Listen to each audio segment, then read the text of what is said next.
Welcome to the Hall of Fame in Education.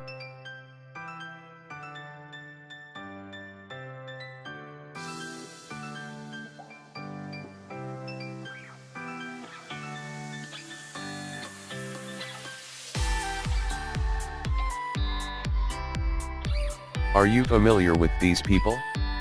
They aren't actors of any Hollywood movies, nor of any series available on Netflix. But certainly, they are famous. They are prominent in the field of education, and if you are an educator, you've surely encountered them. In this video, you will get to know better the educational theorists and their theories. First on the list is Jean Piaget. Jean Piaget is a Swiss psychologist who proposed the cognitive development theory. Piaget's theory of cognitive development explains how a child constructs a mental model of the world. He disagreed with the idea that intelligence was a fixed trait, and regarded cognitive development as a process which occurs due to biological maturation and interaction with the environment. There are three basic components to Piaget's cognitive theory. First is the schema. Schemas refer to building blocks of knowledge. Second is the adaptation processes which enable the transition from one stage to another. This includes the equilibrium, assimilation, and accommodation. Third is the stages of cognitive development. There are 4 stages of cognitive development. Sensoromotor stage, from birth to 2 years. Pre-operational stage, at ages 2 to 7. Concrete operational stage, at ages 7 to 11. And formal operational stage, at ages 12 and up. Let's discuss briefly each stage of cognitive development. First is the sensoromotor stage. The main achievement during this stage is object permanence, knowing that an object still exists even if it is hidden. It requires the ability to form a mental representation of the object. Second is the preoperational stage. During this stage, young children can think about things symbolically. This is the ability to make one thing, a word or an object, stand for something other than itself. Thinking is still egocentric and the infant has difficulty taking the viewpoint of others. Third is the concrete operational stage. Piaget considered the concrete stage a major turning point in the child's cognitive development because it marks the beginning of logical or operational thought. Children can conserve number, mass, and weight. And the fourth stage is the formal operational stage. During this stage, people develop the ability to think about abstract concepts, and logically test hypotheses.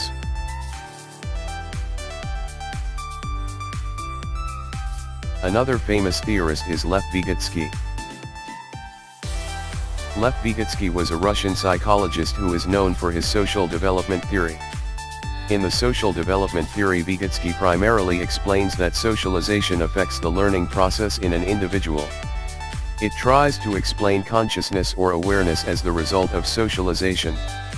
The social development theory includes 3 major concepts. These are comprised of the role of social interaction in cognitive development, the more knowledgeable other, and the zone of proximal development. Vygotsky believed that social learning precedes development. The more knowledgeable others, or MKO, refers to anyone who has a better understanding or a higher ability level than the learner with respect to a particular task, process, or concept. The zone of proximal development, or ZPD, refers to the difference between what a learner can do without help and what he or she can achieve with guidance and encouragement from a skilled partner. Next theorist is Jerome Bruner. Jerome Bruner is an American cognitive theorist who became known with the spiral curriculum. Spiral curriculum is based on his idea that even very complex topics can be taught to young children if structured and presented in the right way. Bruner's spiral curriculum is an approach to education that involves regularly revisiting the same educational topics over the course of a student's education. Each time the content is revisited, the student gains deeper knowledge of the topic. It has the benefits of reinforcing information over time and using prior knowledge to inform future learning. Following the idea of the spiral curriculum, Bruner presented the idea of 3 modes of representation. These modes of representation refer to the way knowledge is stored in memory. First is inactive. Inactive involves representation of knowledge through physical actions. Second is iconic. Iconic involves representation of knowledge through visual images.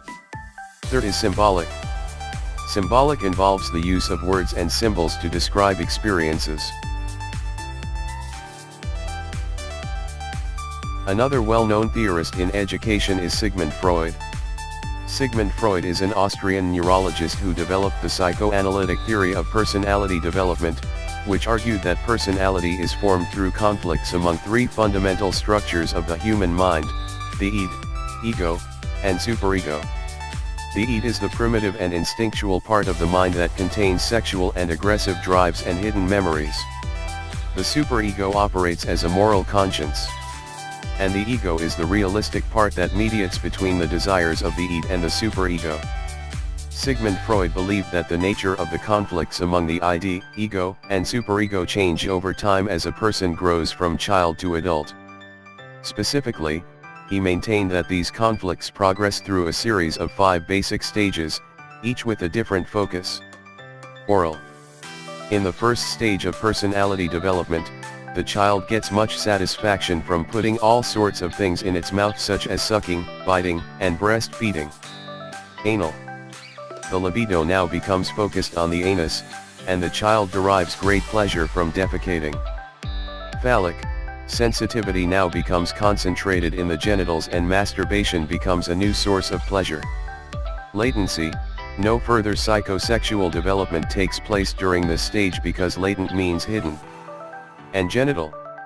This is the last stage of Freud's psychosexual theory of personality development and begins in puberty. It is a time of adolescent sexual experimentation, the successful resolution of which is settling down in a loving relationship with another person.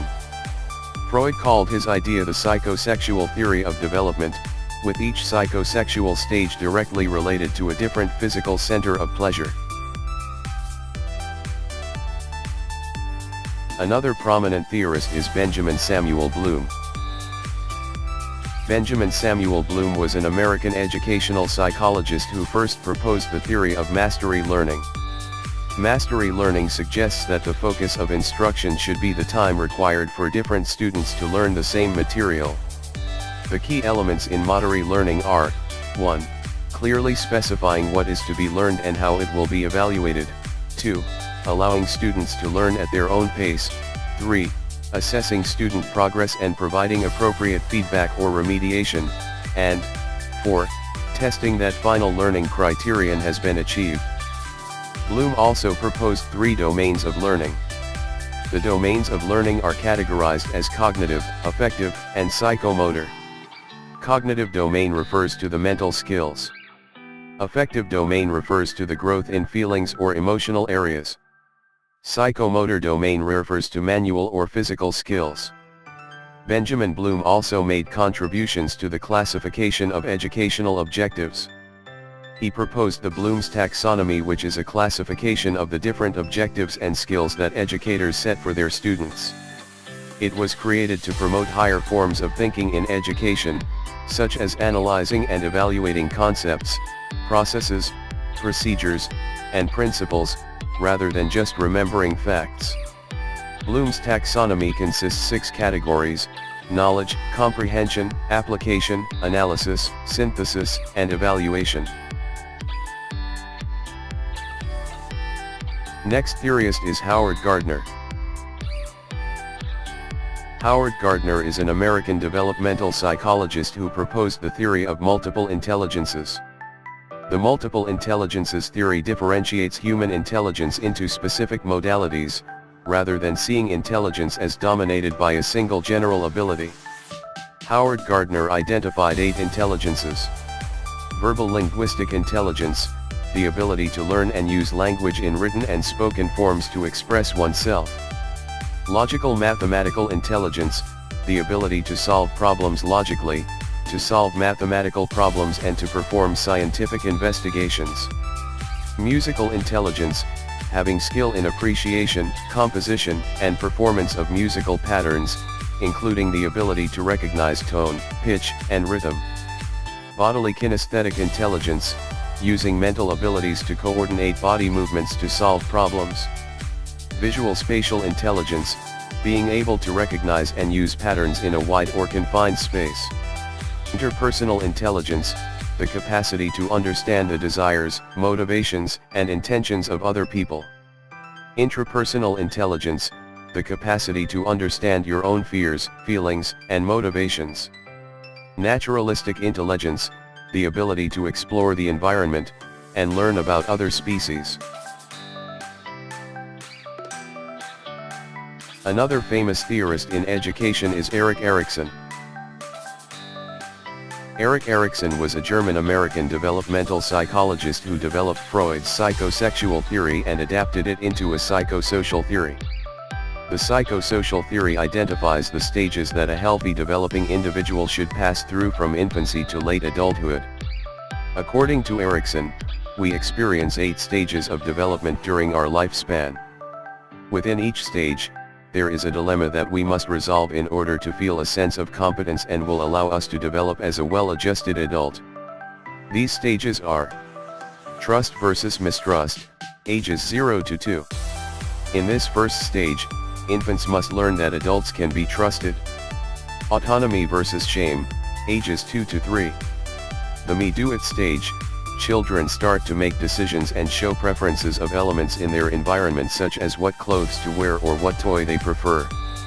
Initiative versus guilt, ages 4-5. This stage involves children learning to plan and achieve goals involving others. Industry versus inferiority, ages 6 to 11. In this stage, children start comparing themselves with their peers. Identity versus role confusion, ages 12-18. Students in this stage are asking themselves, who am I and what do I want to do in my life? Intimacy versus isolation, ages 18 to 40. As students progress into early adulthood, their focus shifts to making and maintaining strong, intimate relationships with others. Generativity versus stagnation, ages 40 to 65. In middle adulthood, people are concerned with contributing to society either through their work or parenthood. Ego integrity versus despair, ages 65 and up. Those in late adulthood reflect on their lives, feeling a sense of satisfaction or failure. And, who doesn't know Abraham Maslow? Abraham Harold Maslow was an American psychologist who was best known for creating Maslow's hierarchy of needs. Maslow's hierarchy of needs is a motivational theory in psychology comprising a 5-tier model of human needs, often depicted as hierarchical levels within a pyramid. Needs lower down in the hierarchy must be satisfied before individuals can attend to needs higher up. From the bottom of the hierarchy upwards, the needs are: first is the physiological. These are biological requirements for human survival. Examples include air, food, water, shelter, clothing, warmth, and sleep. Second is safety. Examples include protection from elements, security, order, law, and stability.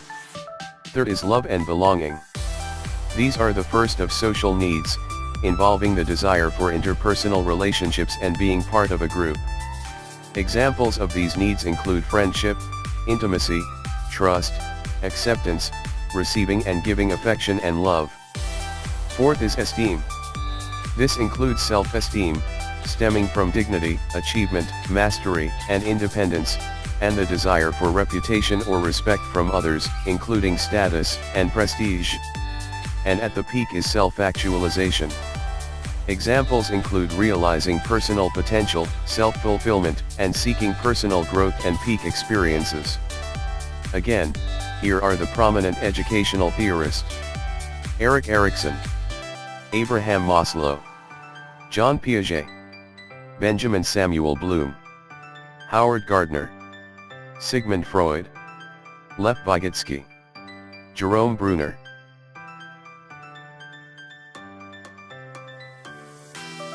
Don't forget to subscribe, like, and hit the notification bell for more free Let reviewers.